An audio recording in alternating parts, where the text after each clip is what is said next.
Her smile is big enough to light up a room, and her personality is electric. Arisa Cox is in the house, and she's talking all things media and Bollywood.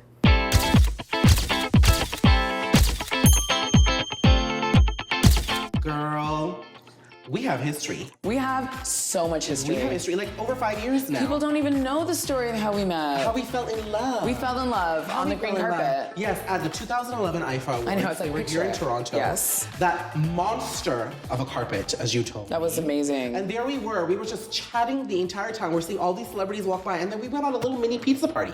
We did. Well, I mean, you saved the day though, because I was working for CBC for the National at the time, and we're doing live hits and all this coverage of the IIFA Awards. It was a big deal that they were happening in Toronto. Yeah. And, you know, for our small, tiny, underfunded arts unit, it was a difficult thing to like sort of have to be up to speed on who everybody is and what all the big, who all the big players are in like no time and have no time to really prepare. On point, I will say that. Well, thank you, because I got help.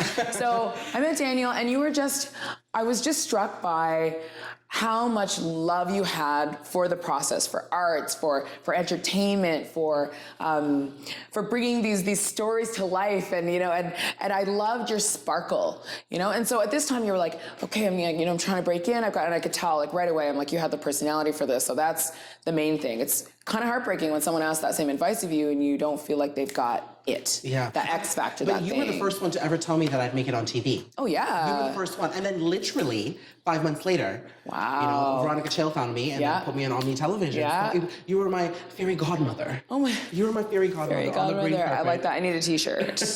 But you know, so much has happened in this media business in these past 5 years. It has changed so much, and you know, I've always considered you to be one of my pioneering stalwarts. You know, I watched you guys on Toronto One when I was growing up, and you guys are still doing your thing and still doing it so well. How have you managed to survive this changing media landscape? It's difficult. I mean, when you're in Canada, you have to be able to do more than one thing. Yeah.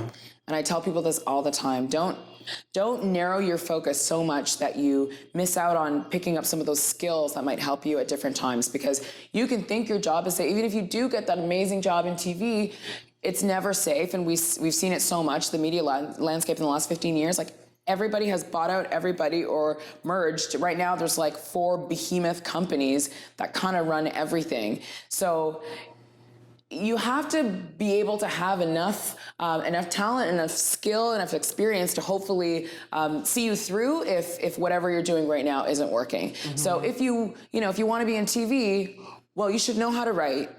You should know how to produce. You should know how to put together a shoot on your own. You should know how to be a self-starter, because sitting around and waiting for a big job and waiting for someone to come hire you, that's not the way things happen anymore. And now there's so much control you can have over your own career, because there's all these other media streams that are overtaking the traditional broadcast television model. So we're at a fantastic time when, yes, there might be not the same number of traditional jobs. You can do anything you want because you are the master of that destiny. You can do that. There's tools out there now to help you do that. So, but it comes from within, right? Yeah. It comes from within. If you have the desire, like if this was easy, everybody would do it. It's not easy. Yeah. You know, and you have to believe in yourself, and I believe in you, and you believe in yourself, and that's why other people can come on board. Thank you. But you know what? That's such inspiring advice, because the millennials really are the ones going through this change right now, where those trying to make it into media, TV's on the decline, online is on the rise, and it's coming from a self-driven area. Yeah. So how are you guys functioning in that space now? And you guys are still these big TV superstars. What does that mean for you guys in the traditional media business?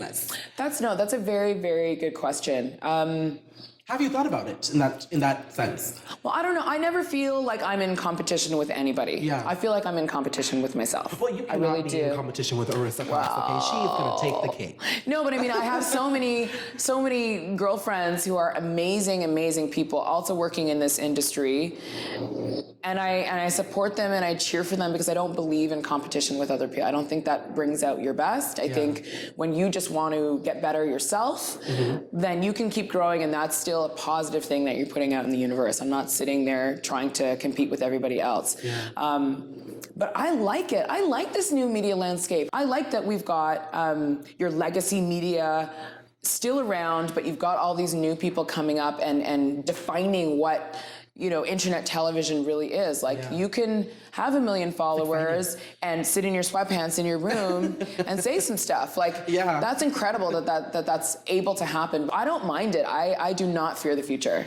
You do not fear the future. And nobody in the Big Brother house does either, honey. Oh my gosh. Because they are so intense. Yes. I know you're hosting Big Brother Canada, but what are those? It must be really intense to be a part of that experience. Well, I've worked a lot of places. I come from news, but I've done entertainment news for a while. I was a writer, I was a producer as well, and I've never worked with a team or at a company that cares as much about the quality of their product as I do right now. The team that puts on Big Brother Canada is so incredibly creative and supportive and passionate.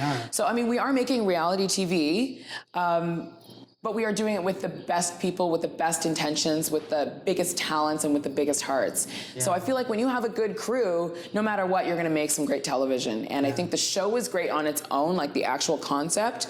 The fact that it took, the fact that it took us long for our Canadians to get our own version, I think only worked out, because when we came, they're not expecting this beautifully produced show with high production values and really engaging original characters that you wouldn't find anywhere else. So I'm so thrilled with the show. We just wrapped season 4.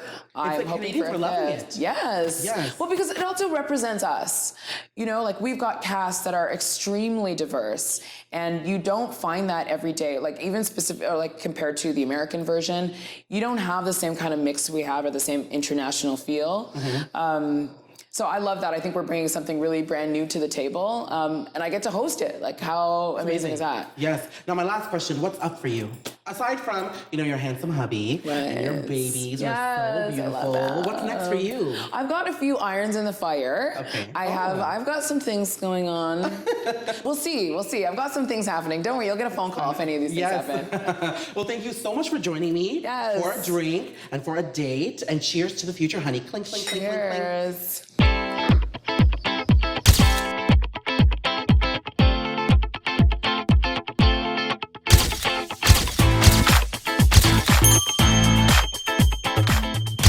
Hi everyone, thanks for joining me on Date with Daniel. Please like my video and subscribe to my YouTube channel for more quick, quirky, fun, and insightful chats.